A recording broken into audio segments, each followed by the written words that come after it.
বুঝেন না কথাটা? তারা কোনো টেনশন।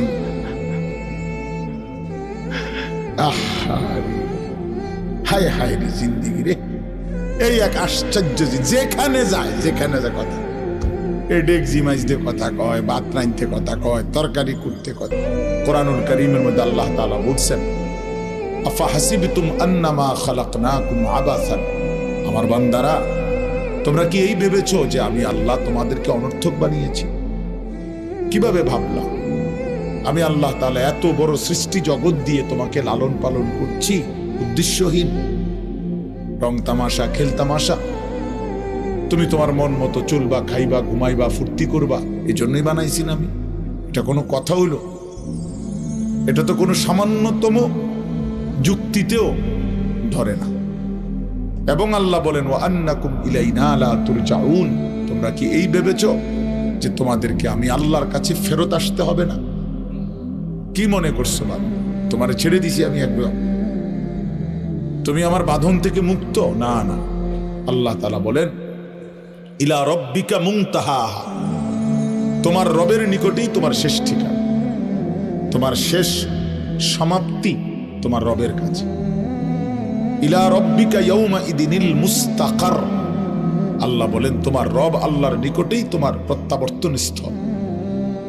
ইলাইহি তুরজাউন, আল্লাহর নিকটেই তোমরা ফিরে আসবে। ইলাইয়াল মাসির, আল্লাহ বলেন আমার নিকটেই তোমাদেরকে প্রত্যাবর্তন করতে হবে। ইলাল্লাহি মারজিউকুম জামিআ, আল্লাহর নিকটেই তোমাদের সকলের প্রত্যাবর্তন স্থল। তুরাদ্দুনা ইলা আলিমিল গায়বি ওয়াশ শাহাদা, প্রকাশ্য এবং গোপন সব কিছু জানেন সেই মহান সত্তা আল্লাহর নিকটেই তোমাদেরকে ফেরত আনা হবে। এইভাবে আল্লাহ তাআলা একটা আয়াত, অগণিত আয়াতের মধ্যে এই কথা বলছে, বান্দা তোমার আমি ছেড়ে দেইনি, তুমি লাগাম ছাড়া না, তুমি মুক্ত না, স্বাধীন না, তুমি আমি আল্লাহর হুকুমের অধীন, তুমি আমার সিদ্ধান্তের অধীন। আমার ফয়সালা ছাড়া তোমার জিন্দেগির একটা হাত পাও, একটা নিঃশ্বাসও আসা যাওয়া করে না। আল্লাহর নবী সাল্লাল্লাহু আলাইহি সাল্লাম বলেছেন, মানুষের প্রতিটা নিঃশ্বাস ভিতরে ঢোকে, বের হয় তো আল্লাহ তাআলার কাছ থেকে অনুমতি নিয়ে ঢুকে, অনুমতি নিয়ে বের হয়, আলাদা আলাদা। প্রত্যেকবারেই আলাদা আলাদা অনুমতি নেয়, অনুমতি নিয়েই ঢুকে, অনুমতি নিয়েই বের হয়। তাহলে আমাদের একটি নিঃশ্বাস আমার আয়ত্তে না, আল্লাহ তাআলার হুকুমের অধীন, হুকুমের অধীন। এই জন্য কোরআন শরীফে আছে, মক্কাবাসী নবীজির কাছে জানতে চাইছে যে মুহাম্মদ বলো তো রূহ কি জিনিস? আমরা বলি না ওনার রূহের মাগফিরাত, ওনার রূহ চলে গেছে। এই রূহ কি? কি চলে গেছে? এই গোশত পড়ে গেছে নাকি নাক পড়ে গেছে, না কান পড়ে গেছে, না আড্ডি পড়ে গেছে? কি হয়েছে? রূহ চলে গেছে মানে কি? লোকটা মৃত্যুবরণ করছে মানে কি? রূহ কি? আমাদের তো হাত একটা বোঝা যায়, এই যে হাত, এই যে নাক, এই যে চোখ, এই যে কান, তো রূহটা কি? এটাকে হাড্ডি না গোশত না হাত না পাও? তো আল্লাহ তাআলা উত্তর দিছে, কুলির রূহু মিন আমরি রাব্বি, শোনো নবী বলে দেন আপনি বন্ধু যে পৃথিবীবাসী শোনো, রূহ হচ্ছে আল্লাহ তাআলার হুকুম। এইটাই রূহ, আল্লাহ তাআলার একটা হুকুম অদৃশ্য, এটার নামই হচ্ছে রূহ। আল্লাহর হুকুম হচ্ছে তো সব মেশিন চলতেছে, আল্লাহর হুকুম হচ্ছে তো এক সেকেন্ডে সব স্তব্ধ হয়ে গেছে, একই মুহূর্তে। আর হাতও নড়ে না, পাও নড়ে না, রূহ চলে গেছে। এবার আর জিহ্বারও কোনো স্বাদ নাই, কানেরও কোনো শ্রবণ শক্তি নেই। এমনি তো মানুষ অসুস্থ হইলে সব অঙ্গ একসাথে অচল হয়ে যায় না, ধীরে ধীরে দুর্বল হয়, কিন্তু রূহ চলে গেছে, সবকিছু স্তব্ধ হয়ে গেছে। একই মুহূর্তে, একই সেকেন্ডে, এক পলকে সব ঠান্ডা। এবার আর লোকটা হাসেও না, কাঁদেও না, হাঁটেও না, বসেও না, হাতও নাড়ে না, পাও নাড়ে না, চোখও খোলে না, জিহ্বাও খোলে না, আর কোনো কিছুর স্বাদও তার নাই। এজন্য আল্লাহর নবী সাল্লাল্লাহু আলাইহি ওয়াসাল্লাম বলছেন, আকসিরু যিকরা হাদিমিল লাযযাত, তোমরা সব কিছুর স্বাদ মজা তোমাদের জীবন থেকে সরিয়ে দিবে, দূর করে দিবে যেই জিনিস, সেই মৃত্যুর কথা তোমরা বারবার স্মরণ করো, বেশি বেশি স্মরণ। মৃত্যু তোমার সব সুখ, সব আনন্দ, সব প্ল্যান, সব পরিকল্পনা, সব স্বাদ, সব মজা, সব ইচ্ছা আকাঙ্ক্ষা সব একসাথে স্তব্ধ করে দিবে, স্তব্ধ করে দিবে। আল্লাহ নবী বলছে মৃত্যু এসে তোমারে থামাই দিবে। কুল ইন্নাল মাউতাল্লাযী তাফিররুনা মিনহু ফাইন্নাহু মুলাকীকুম। আল্লাহ বলেন, হে নবী আপনি বলেন, মৃত্যু থেকে তোমরা যেখানেই পলায়ন করো না কেন, সে নিজেই তোমাদের সাথে সাক্ষাৎ করবে, মৃত্যু নিজেই তোমার সাথে দেখা করবে, তুমি বলতে হবে না। লিকুল্লি উম্মাতিন আজাল, আল্লাহ তাআলা বলে প্রত্যেকটি জাতি গোষ্ঠীর, প্রতিটি ব্যক্তি সম্প্রদায় গোষ্ঠীর মৃত্যুর সময় নির্ধারিত। ফাইদা জাআ আজালুহুম, যখনই মৃত্যুর সময় আসবে, লা ইস্তাখিরুনা সাআতাও ওয়া লা ইস্তাকদিমুন, এক সেকেন্ডও আর দেরি করবে না, আগেও আসবে না। এজন্য প্রিয় যুবক, মনে করো না তুমি বৃদ্ধ হবা না। অমিনকুম মান ইউতাওয়াফা মিন ক্বাবলু, আল্লাহ বলেন আমি বহু লোককেই বৃদ্ধ অবস্থায় পৌঁছবার আগেই মৃত্যু দিয়ে থাকি। কোরআন শরীফের আয়াত। অমিনকুম মান ইউরাদ্দু ইলা আরযালিল উমর, আর অনেককেই আমি আল্লাহ তাআলা চূড়ান্ত বৃদ্ধ পর্যন্ত পৌঁছিয়ে থাকি। সবাইকে আমি বৃদ্ধ বানাই না, জন্মিলে বুড়া হয় না, জন্মিলে মরিতে হয়, জন্মিলে মরিতে হয়, জন্মিলে বুড়া হইতে হয়, জন্মিলে বুড়া হইতে হয়, বুড়া হইবার আগেও মৃত্যু হয়, শিশু কিশোর নওজোয়ানেরও মৃত্যু হয়। ইন্না যারআ কাদ তুদরিকুল আহাতু ক্বাবলা আন ইয়াবলুগা। হযরত হাসান বসরি রাহমাতুল্লাহ আলাইহি বলছেন, হে যুবক মনে রেখো, অসংখ্য ফুল, অসংখ্য ফসল পাকবার আগে আগেই পরিপক্ক, পাকবার আগে, কাটবার আগে আগেই ঝরে যায়, ঝরে যায়। সব ফুল ফল হয় না, সব ফল পাকে না, পাকে না। যে পরিমাণ আমের মুকুল বাইর হয় ওই পরিমাণ আম হয় না, এর আগেই অসংখ্য ফুল ঝরে যায়।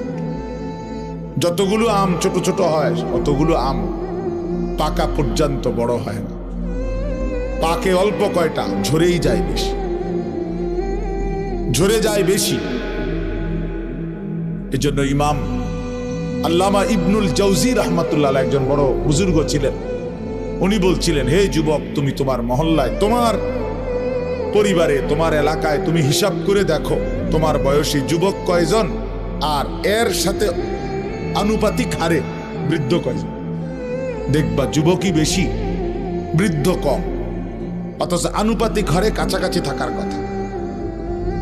আমার বয়স যদি বা নওজোয়ানের বয়স যদি 20-25 হয় তোমাদের, তাহলে এই বয়সে তো এই সময়ে, এর আগের মানুষগুলোতে এই সময় অনেক লোক ছিল, তাহলে সেই হারে তো 70-75 বছর, 60-65 বছরওয়ালা লোক কাছাকাছি থাকার কথা। যে আমগো বাড়িতে ছেলে আছে 30 জন, তো বয়স্ক মুরব্বীও তো থাকার কথা 26-27 জন, 20-25 জন। কিন্তু সবাই বলে যে হুজুর এই চাচাই আর শেষ মুরব্বী, আর এই খালাই আর শেষ মুরব্বী, আর নাই হুজুর পুরা বাড়ি। এরকম 2 জন একজনের হিসাব দেয়, তাহলে বোঝা গেল বয়স্ক লোকের হিসাবে আসে বয়স্ক কম, কিশোর নওজোয়ানি বেশি। তাহলে এই বেশি তো সবসময় বেশি।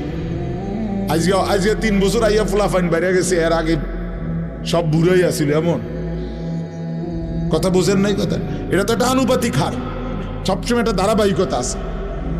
তাইলে এই হিসাবে যে পরিমাণ নওজোয়ান, কিশোর, যুবক একটা বাড়িতে, একটা মহল্লায়, একটা পাড়ায়, ওর কাছাকাছি থাকবার কথা বুড়া মানুষ, অথচ ওর কাছাকাছি না, অনেক ব্যবধান।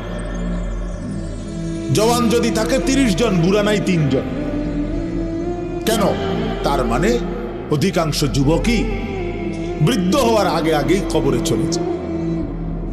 এটাই উনি বুঝাইছেন, যে তুমি দেখলেই বুঝবা, খোলা চোখেই এটার প্রমাণ। এটা এই জন্য হযরত ওমর রাদিয়াল্লাহু তাআলা আনহু বলতেন, কুল্লা ইয়াউমিন ইউকালু মাতা ফুলান মাতা ফুলান ওয়ালা বুদ্দা মিন ইয়াউমিন ইউকালু মাতা ওমর। হযরত ওমর রাদিয়াল্লাহু তাআলা আনহু বলতেন যে প্রতিদিন ঘোষণা হয় আজ অমুকের মৃত্যু হলো, আজ অমুকের মৃত্যু হলো। তিনি বলেন নিশ্চিত একদিন ঘোষণা হবে আজ ওমরের মৃত্যু হলো, আজ ওমরের মৃত্যু হলো। হযরত ওমর রাদিয়াল্লাহু তাআলা আনহু আমরা কিতাবে পড়ছি 10.5 বছর তিনি মুসলমানদের খলিফা ছিলেন, বাদশাহ ছিলেন। তো এই 10.5 বছর উনি একজন লোক, ওনার চাকরি দিয়ে রাখছিলেন একজন লোকের দায়িত্ব ছিলই, যিনি ওনার সাথে থাকতো। আর কিছুক্ষণ পর পর শুধু তার চাকরি ছিল একটা কাম, যে ওনাকে শুধু ওমরকে মৃত্যুর কথা স্মরণ করাই দিত। এর দূরে কাম ছিল না। একটু পর পর ওমর তোমাকে মরতে হবে, তোমাকে এই পৃথিবী ছেড়ে চলে যেতে হবে, এই কথাইটা মনে করাই দিত, এই কথা মনে করাই দিত। হ্যাঁ, এক বুজুর্গ বলছেন যে জানাজার লাশের সামনে দাঁড়িয়ে তুমি একবার হলে ভাইব যে এর পরের লাশ হয়তো তোমার জানাজা, পরের লাশ। এই আমার ড্রাইভার যে আবু বকর ভাই হয় বলতেছে, ওর আপন মামা মামি পরশুদিন সকালবেলা খেতে গেছে শরীয়তপুর মাদারীপুর বাড়ি। তো ক্ষেতের পাশে আপনার কারেন্টের লাইন কেমনে মনে গোপনে লাগাইছে, যে খেয়াল করছে না। দুজন একসাথে খেতে যাইতেছিল, আপন মামা মামি, বয়স্ক মানুষ, কাজের জন্যই যাইতেছে খেতে। দুইজনে কারেন্টের শর্ট করে একসাথে মারা গেছে, একসাথে স্বামী স্ত্রী। আজকে জানাজা হয়েছে। কি আশ্চর্য পৃথিবী! গত সপ্তাহে ও সহ আমরা যশোর যাব, তার ওখানে থাকমু কোথায়, ওখানে রুম ঠিক হইছে। আমরা পদ্মার পারে, ও নিজেই বলছে হুজুর এখানে মাহফিলে আজ না খাই, পদ্মার পারে ইলিশ মাছ দিয়ে ভাত খাবো। ঠিক আছে, আমরা অসুবিধা না, আমরা তো এদিক দিয়ে যাবো পদ্মা। এই সব প্ল্যান প্রোগ্রাম। গাড়িতে উঠছে, গাড়ি চালাইতেছে, কিছু দূরে মাথায় খবর আসছে যে এর শাশুড়ি মারা গেছে। তো আবার ফিরে চলে গেছে। তাহলে মানুষ ভাবে এক, ফায়সালা হয় ভিন্ন, ফায়সালা ভিন্ন হয়, মৃত্যু এসে থামায় দেয়। এজন্য এই রাত গভীরে আমাদের এটা ভাবা উচিত। এই নীরবে একজন হলে একজন। আমি আগেই বলছি, শ্রোতা কোনো সমস্যা না, কম না বেশি এটা কোনো, তারার মাহফিলে লোক হইছে, তারার মাহফিলে লোক হইছে না, না লোক হইলেই কি না হইলেই কি, এটা কোনো বিষয় না। 10,000 মানুষ হইলে সফল, 10 জন হইলে ব্যর্থ, এমন কথা কোরআন সুন্নায় নাই। মূল বিষয় হলো ফিকির, মূল বিষয় হলো পরিবর্তন, মূল বিষয় হলো সংশোধন, মূল বিষয় হলো আমার বিবেক জাগা, আমার অনুভূতি জাগলো কিনা, আমার ভিতরে কোনো অনুভূতি আসলো কিনা, আমি আসলে কিছু ভাবলাম কিনা। আল্লাহ তাআলা বহুভাবে ফাতাবিরু ইয়া উলিল আলবাব, এই যে কোরআন শরীফ আছে দোস্ত, আল্লাহ বারবার বলছে কথাটা, কোরআন শরীফের কত জায়গায় আছে, হে বিবেকবান ফাতাবিরু, উপদেশ গ্রহণ করো, ফিকির করো। আল্লাহ বলছে সবক নাও বান্দা, উপদেশ গ্রহণ করো বান্দা। আল্লাহ তাআলা নবীকে বলছে ফাকসুসিল কাসাসা লাআল্লাহুম ইয়াতাফাক্কারুন।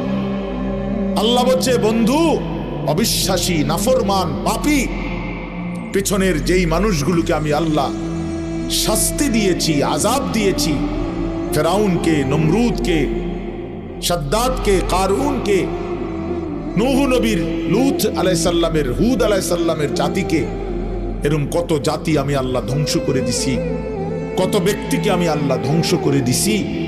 এই গল্পগুলো, এই ঘটনাগুলো আপনি আমার বান্দাদেরকে শুনান, লাআল্লাহুম ইয়াতাফাক্কারুন, যেন তারা ফিকির করে, ভাবে যে হায় এ কাজ করেছে যারা, তাদের পরিণতি ছিল এই, আমারও পরিণতি হবে। আল্লাহ বলছে ফিকির, লাআল্লাহুম ইয়াতাফাক্কারুন। আল্লাহ তাআলা বলছে লাকাদ কানা ফি কাসাসিহিম ইবরাতুল লিউলিল আলবাব। প্রিয় ভাই, মনোযোগ দিয়ে শুনলে ভালো। আল্লাহ বলছেন লাকাদ কানা ফি কাসাসিহিম, পূর্ববর্তী জাতিদের ইতিহাসে ঘটনার মধ্যে রয়েছে ইবরাত, উপদেশ, লিউলিল আলবাব, বিবেকবানের জন্য, বিবেকবানের জন্য, যার বিবেক আছে তার জন্য। আল্লাহ তাআলা বলছে ইন্নামা ইয়াতাযাক্কারু উলুল আলবাব। আমার কোরআন, আমার সুন্নাহ, এর থেকে উপদেশ গ্রহণ করতে পারে কারা? যারা উলুল আলবাব, বিবেকবান। আর যে জীবন মনে করছে জীবন মানে ভাত মাছ চাল ডাল, পেশাব পায়খানা, ঘুম, যৌন চাহিদা পূরণ, লজ্জাস্থানের চাহিদা, শাহওয়াত, কামনা বাসনা, নারী ছবি, মদ জুয়া, জিনা ব্যভিচার, উলঙ্গ দৃশ্য, সুদ ঘুষ, বাটপারি সিটারি, 2 নম্বরই, এতটুকুই জিন্দেগি যে মনে করছে জীবন মানে এরই নাম, তো খোদার কসম সে বিবেকবান না, সে ইনসান না। ওই জীবন মানুষের জীবন না, ওই জীবন জন্তু জানোয়ারের জীবন, হাইওয়ানের জিন্দেগি, ওই জিন্দেগি জানোয়ারের জিন্দেগি। কোরআন শরীফ আল্লাহ বলছে এ যে কয়জন ছেলে বসছো বাবা, তোমরাই ভাইব, যে কয়জন বাবারা বসছেন আপনারাও ভাইব, হিসাব মিলাইয়েন, আপনারটা আপনি, আপনার হিসাব আপনি মিলাইয়েন। সাহিবুল বাইতে আদরা বিমা ফিহি, আরবি ভাষায় বলে প্রবাদ যে ঘরওয়ালাই জানে তার ঘরে কি আছে। আমি তো জানি আমার ঘরে কি কি মাল সামানা আছে, এই পৃথিবীর কেউ না জানলে কি, তাহলে আমার খবর তো আমার আছে। আমি তো কি পরিমাণ অন্যায় আর কি পরিমাণ ন্যায় আমার, আমি কতটা ভালো কাজ করছি মন্দ করছি, এটুকু বিবেক তো আমার আছে, আমার জানা তো আছে। এটা নিজেরটা নিজে হিসাব। হাসিবু ক্বাবলা আন তুহাসাবু, নবী সাল্লাল্লাহু আলাইহি ওয়াসাল্লাম বলেছে উম্মত, তোমার হিসাব আল্লাহ নেওয়ার আগে তুমি নিজের হিসাব করে নাও। হাসিবু আনফুসাকুম।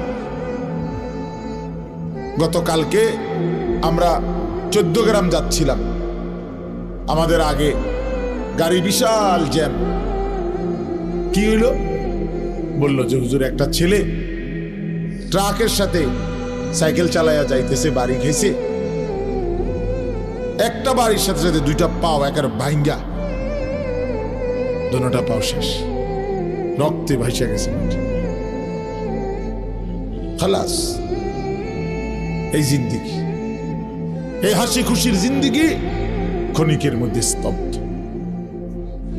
এজন্য প্রিয় ভাই, তুমি তোমার উপরে যদি ভরসা কইরা গুনাহ করো যে আমার শরীর, আমার যৌবন, আমার স্বাস্থ্য, আমার সুস্থতা,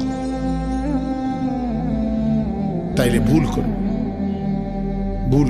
আমার এইখানে পেটের এই জায়গাটাতে একটা ছোট্ট ফোঁড়া উঠছে আজকে 5 দিন। এই এখনো ওষুধ খাইতেছি হোমিও, এইটার ব্যথায় আমি এই যে 5 দিন এই আবার সারাক্ষণ চিনচিন চিনচিন চিন করে ব্যথা করে, রাত্রে সকালে দিনে এই ব্যথা নিয়েই আমি চলতেছি। কালকে আমার উমরার ফ্লাইট, আমি সকালবেলায় আমার এই বছরের সিজনের শেষ মাহফিল আজকে আপনাদের এখানে, আলহামদুলিল্লাহ। কালকে সকালে আমি 7টা বাজে ইনশাল্লাহ চলে যাব, দুপুরবেলা আমার ফ্লাইট, উমরার ফ্লাইট, মদিনা শরীফ যাবো ইনশাআল্লাহ, আল্লাহ যদি নেয়। তাইলে আমার ভাই, তো আমার বলার উদ্দেশ্য হলো এই একটা ছোট্ট ফোঁড়া, এইটা এক সাইডে, আমার বাকি শরীরে সব কিছু ঠিক আছে, কিন্তু এই এক ছোট্ট ফোঁড়ার যন্ত্রণায় আমার সারা শরীরের মধ্যে ব্যথা অনুভব হচ্ছে, অশান্তি লাগতেছে, অস্বস্তি লাগতেছে। তাইলে প্রিয় বন্ধু, আল্লাহ তাআলা যে আমাদেরকে সুস্থ রাখতেছে, এ তো আল্লাহর দান, এ তো আল্লাহর দান। অতএব কি হিসাবে আমরা নাফরমানি করছি? যারা নামাজ পড়ে না কেন পড়ে না, যারা আল্লাহকে মানে না কেন মানে না, আমার বাবারা, আমার নওজোয়ানরা যারা আল্লাহ তাআলার বন্দেগী করছো না ভাইয়া, কিসের একটা ছোটখাটো বুঝ করে নিও নিজের লগে, আসলে তুমি কি বুঝাইতে চাচ্ছ। এক ওয়াক্ত নামাজ পড়ো না যারা, আসলে কি মনে করছো নিজেরে, খোদার কসম বাপ, কমপক্ষে নিজেরে নিজে একটা বুঝাপড়া করে নিও। আসলে কি তা? তুমি নমরুদ না? তুমি কি তা আসলে? তুমি কি ফেরাও? মানে তুমি তার চাইতে বড় ক্ষমতাবান হয়ে গেছো না? তুমি সাদ্দাত, তুমি কারুন, তুমি কি ভাবছো নিজেরে? কি হিসাব করে নামাজ পড়ছো না? আল্লাহর সাথে প্রতিনিয়ত এই গাদ্দারি, এর কি কোনো শেষ নাই? কি ভাইয়া, এর শেষ নাই? কথা বলে না, এর কি কোনো শেষ নাই? এই জীবনের কোনো সমাপ্তি নাই তো এরপরে কি? তোমার এই চুলের ফ্যাশন শেষ পর্যন্ত কতদিন দেখাইবা? শরীরের এই যৌবন কতদিন ধরে রাখবা? অহংকারী কতদিন করবা ভাইয়া? কতদিন? এই জন্য এক বুজুর্গ বলছেন যে, হে যুবক, অন্ধকারে গুনাহ করো না, কারণ জানো অন্ধকার যিনি সৃষ্টি করেছেন তিনি তো তোমাকে দেখছেন।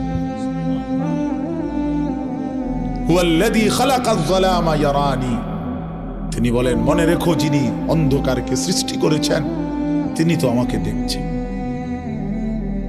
তুমি না মনে করছো কেউ দেখে না, কিন্তু অন্ধকারকে যিনি সৃষ্টি করেছেন তিনি তো আল্লাহ, তিনি তো দেখছেন। এজন্য ভাইয়া বাপ, এটা ফিকির করা যায়।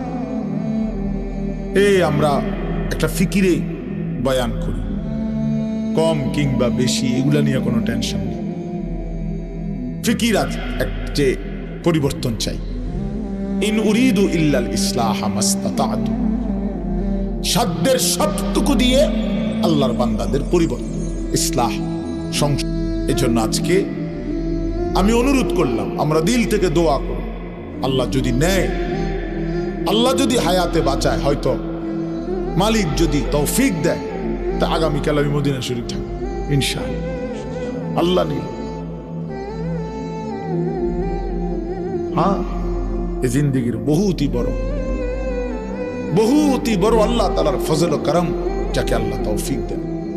যেই চোখ কালো গিলাফ দেখছে, যেই চোখ মদিনার সবুজ গম্বুজ দেখছে, সে ভাগ্যবান।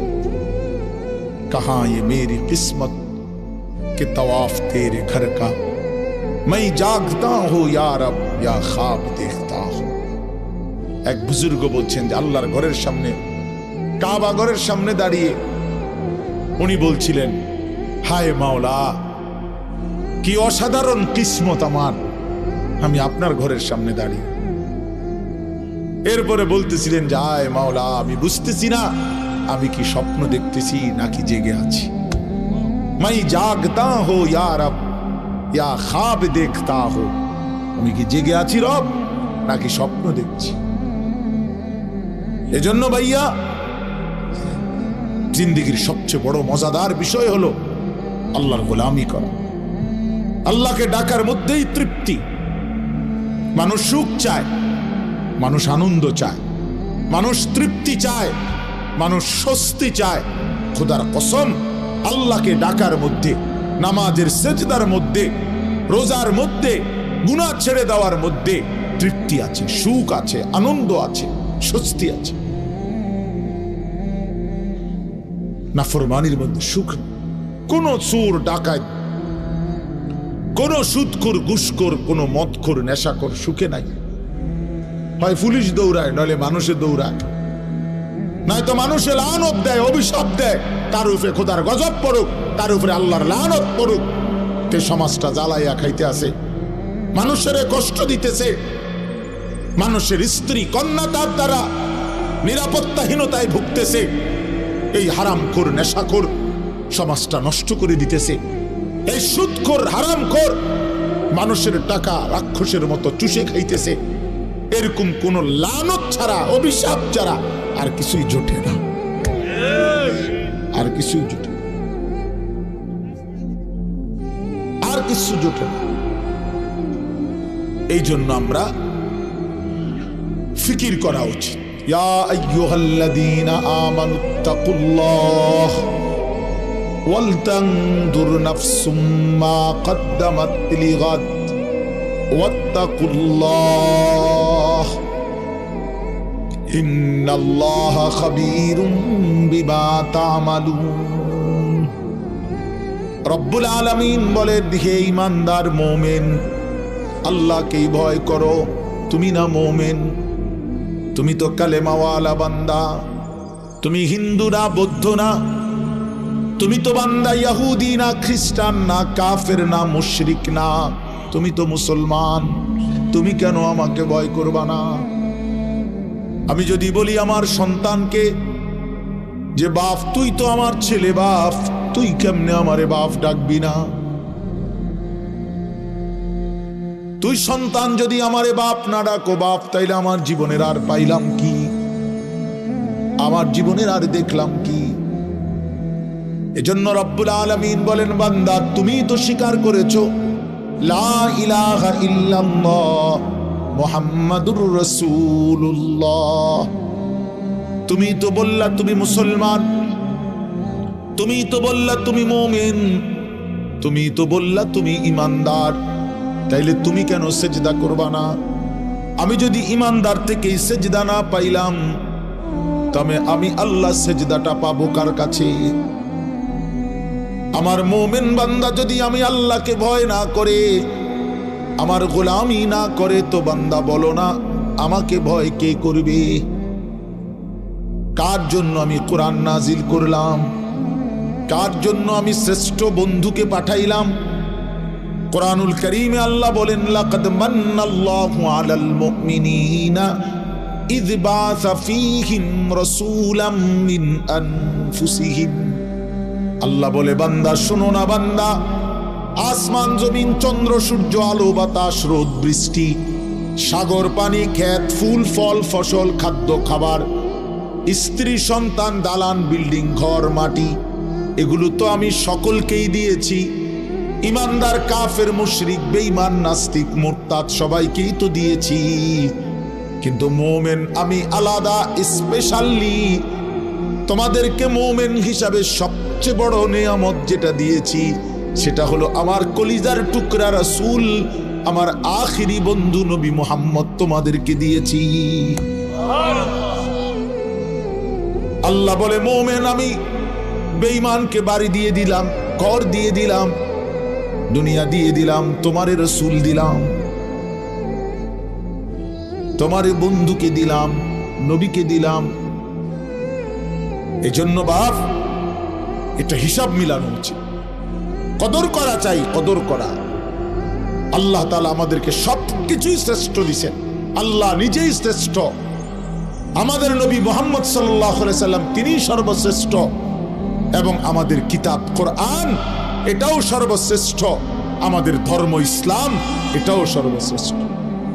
আমার ধর্মের চাইতে দামি কোনো ধর্ম নাই, আমার কিতাবের চাইতে বড় কোনো কিতাব নাই, আমার রসুলের চাইতে বড় কোনো রসুল নাই, আমার আল্লাহ ছাড়া কোনো রবই নাই, বানানেওয়ালা নাই, পালনেওয়ালা নাই। তাহলে আমার তো সব আছে, আমার আল্লাহ আছে, আমার রসুল আছে, আমার কোরআন আছে, আমার ধর্ম আছে, ইসলাম আছে। আমি কেন নষ্ট হব? আমি কেন চরিত্রহীন হব? আমি কেন লম্পট হব? আমি কেন জুয়ারি হব? আমি কেন সুদখোর হব? আমি কেন হারামখোর হব? আমার স্ত্রী কেন বেপর্দা হবে? আমার স্ত্রী কেন বেহায়া হবে? কেন? কিসের অভাবে আমরা ভুল করলাম? কি কারণে আমরা হেরে গেলাম? এই জন্য দোস্ত আমার, বন্ধু আমার, আল্লাহ তাআলা এটা বলছেন যে বান্দা আমি তোমাদের জন্য ইয়া আইয়ুহাল্লাযীনা আমানু কুতিবা আলাইকুমুস সিয়ামু কামা কুতিবা আলাল্লাযীনা মিন ক্বাবলিকুম লাআল্লাকুম তাত্তাকুন। আল্লাহ বলে, বান্দা সারা বছর আমি তোমাকে ডাকছি, আমার গুনাহ ছেড়ে দাও, আমার নাফরমানি ছেড়ে দাও, তাকওয়া অবলম্বন করো। সারা বছরও কদর করলা না, যাও ঠিক আছে বান্দা আমি মাফ করে দেবো, যাও এবার আমি শেষবারের মতো তোমার একটা মাস দিলাম, একটা মাস মাত্র, একটা রমজান তুমি আমার হুকুমটা মানো, গুনাহ ছেড়ে দাও বান্দা, আমার বন্দেগী করো। আমি আল্লাহ ওয়াদা দিলাম আমি 1 মাসেই তোমারে মুত্তাকি বানিয়ে দেব। যা 1 মাসেই পবিত্র করে তোমারে 1 মাসেই আমি আল্লাহ তাআলা জান্নাতের ভিসা দিয়ে জান্নাতের মেহমান বানিয়ে দেব। এরপরও যেই নাফরমান কদর করবে না, তার কপালে জুতার বাড়ি ছাড়া, ফিসার বাড়ি ছাড়া আর কিচ্ছু, আর কিচ্ছু। এই জন্য আল্লাহ নবী সাল্লাল্লাহু আলাইহি সাল্লাম বলেন, ওই ব্যক্তি বেইজ্জত হোক, রাগিমা আনফু রাজুলিন, ওই ব্যক্তির আল্লাহ তারে অপমান করুক, বেইজ্জতি করুক, যে রমজানের মতো মাস পেল কিন্তু গুনাহ মাফ করাইল না, গুনাহ মাফ করাইল না। নবীজি লানত দিছে তারে, যা তোরে আল্লাহ বেইজ্জতি করুক, তোর চেহারা মলিন হোক, তোর চেহারা ধুলি ধূসরিত হোক। এত বড় রমজান পেয়েও যারা কদর করলো না, কদর করলো না। এই জন্য রমজান আমাদের সামনে, রমজান আমাদের সামনে, মাহে রমজান আমাদের সামনে। বড় মুবারক মাস, শ্রেষ্ঠতম মাস, জীবন গঠনের মাস, আখিরাত অর্জনের মাস, নাজাতের মাস, নিজের জীবন সাজাইবার মাস, মাহে রমজান। আমি অনুরোধ করলাম রাত গভীরে, আজকে দিল থেকে আমি আপনাদের সবাইকে, ছেলেরা, বাবা, তোমাদেরকে, তোমরা ভাইয়া ঘুরে দাঁড়াও, ফিরে আসো ভাইয়া, মাহে রমজান তোমাদেরকে ডাকছে। আল্লাহ নবী সাল্লাল্লাহু আলাইহি সাল্লাম বলছেন, রমজানের চাঁদ যখন উঠে তখন আল্লাহর একজন ফেরেশতা সারা পৃথিবীব্যাপী ডাকতে থাকে, ইয়া বাগিয়াল খাইরি আকবিল, হে কল্যাণ কাজের আগ্রহীরা এগিয়ে আসো, আসো কল্যাণের কাজ শুরু করো, ইবাদত শুরু করো। প্রতি সেকেন্ড আজকে এই রমজান তোমাদের আল্লাহ হীরামণি মুক্তা বানায় দিবে। আসো সেজদা দাও, ইফতার করো, সাহারি খাও, রোজা রাখো, তারাবি পড়ো 20 রাকাত, শেষ দশক ইতিকাফ করো, শবে কদর তালাশ করো, একবার জিকির করো, একবার তেলাওয়াত করো, একবার দোয়া করো, একবার কান্নাকাটি করো, একবার আল্লাহর ঘরে তাওয়াফ করো, জিয়ারত করো, ঘুরো, ছোট মালিকের কাছে ছুটাছুটি করো। আল্লাহ রমজান, রমজান, রমজান, কত বান্দারে আপনি কত দিকে মাফ করতেছেন, আমারও মাফ করে দেন, আমারও মাফ করে দেন। মান সামা রমাদানা ঈমানান ওয়া ইহতিসাবা গুফিরা লাহু মা তাকদ্দামা মিন যামবি। আল্লাহর নবী সাল্লাল্লাহু আলাইহি সাল্লাম বলেন, রমজান মাসে যে পূর্ণ ঈমান রেখে সওয়াবের আশা করে করে রোজা রাখলো, আল্লাহ তার পিছনের সমস্ত গুনাহ মাফ করে দিলেন। ওমান কামা রমাদানা ঈমানান ওয়া ইহতিসাবা গুফিরা লাহু মা তাকদ্দামা মিন যামবি। দেখছেন কথা, ওমান কামা রমাদানা ঈমানান ওয়া ইহতিসাবা গুফিরা লাহু মা তাকদ্দামা মিন যামবি।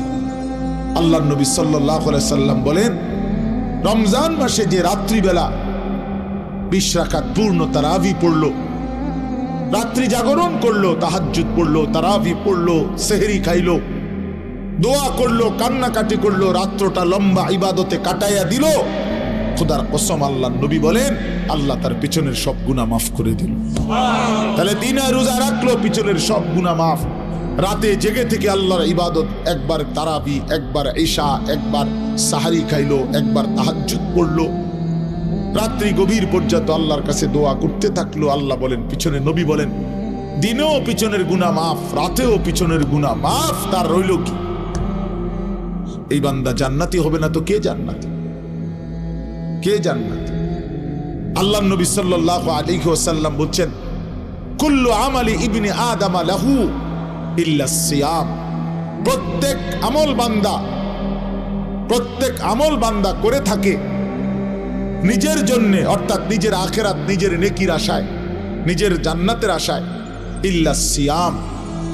আল্লাহ পাক নবীজি বলছেন, বান্দা শুধুমাত্র রোজা রাখে শুধুই আল্লাহ তাআলার মহব্বতের আশায়, আল্লাহর সন্তুষ্টির আশায়। এখানে মূলত বাস্তবিক অর্থেই রোজাই একমাত্র বিধান, যেই বিধানে মানুষকে ফাঁকি দেওয়ার একদম সহজ সুবিধা। নামাজ তো কথা বলার সুযোগ নাই, আপনি মসজিদে আসেন নাই, আমি দেখছি, আমি ছিলাম মসজিদে, আমনেরে আমি দেখি নাই জামাতে, আমনে যদি কোন আমি এই মাত্র জামাতে নামাজ ছুটছি, তো আপনি এটা মিথ্যুক না? কথা বোঝেন নাই আপনি? আমি তো আপনি অন্যান্য ইবাদত লুকানোর সুযোগ কম, কিন্তু রোজা এমন এক ইবাদত যে ইচ্ছা করলে আমি লুকাইতে পারি। মানে আমি গোপনে খাইয়া আইসা আমি যদি বলি আমি রোজাদার, কোনো অসুবিধা নাই, লোকে বিশ্বাস করবো হ রোজাদার এবটা, কারণ এটা তো আলগা কোনো সিমটম নাই, আলাদা কোনো চিহ্ন আছেনি যে এটা বুঝানোর যে রোজা রাখলে এবার একটা হাত খুইয়া পড়ে অথবা নাক এক সাইডে চলে যায়, এরকম কিছু আসেনি। তাহলে এটা তো আলাদা বুঝাইবার কোনো চিহ্ন নাই, শুধুই আল্লাহর প্রতি বিশ্বাস, আল্লাহর প্রতি ঈমান, এটাই একমাত্র রোজা রাখতে তাকে কি করে উৎসাহিত করে। না মানুষেরও তো সে ধোঁকা দিতে পারেই, কিন্তু নামাজ তো না পড়া বলবো কেমনে, হজ না করে কইব কেমনে আমি হাজি সাহেব, উমরা না করে কেমনে কইব আমি আল্লাহর ঘরে গেছি, কোরআন শরীফ না পড়া কেমনে কইব যে আমি কোরআন শরীফ খতম করছি। আমনে চাই পড়া হুনান চাই গুদ্দু, আপনি কোরআন শরীফ তো পড়তে নে পারেন না, আপনি কেমনে খতম করছেন, ধরা খাইবেন নামনে। এই সব আমল লুকানোর সুযোগ কম, কিন্তু রোজা লুকানো যায়। আমি খাইয়া আইসা কইলাম আমি রোজাদার, তাহলে কারো বুঝার কোনো উপায় নাই। তাহলে যেখানে আড়াল করার সুযোগ আছে, তারপরেও যেই বান্দা আল্লাহর মহব্বতে রোজা রাখে, তো আল্লাহ তাআলা বলে ইল্লা সিয়াম, কাজেই রোজা শুধুই বান্দা যখন রাখে আমার জন্যই রাখে, লোক দেখানোর জন্য না। নামাজের মধ্যে বান্দার হইতে পারে লোক দেখানো, কাউরে দেখাইবার লেগে নামাজ পড়ছে, হজ করছে হয়তো মানুষকে দেখানোর জন্য, গ্রামে যাতে এখন হাজি সাহেব বলে, দান করছে লোকে যেন দানশীল বলে, কিন্তু রোজা বান্দা মানুষে দেখানোর জন্য রাখে না, শুধুই আমার জন্য রাখে। এই জন্য আল্লাহ বলেন আমি নিজেই রোজার বিনিময় আমার নিজ কুদরতি হাতে দিতে থাকবো।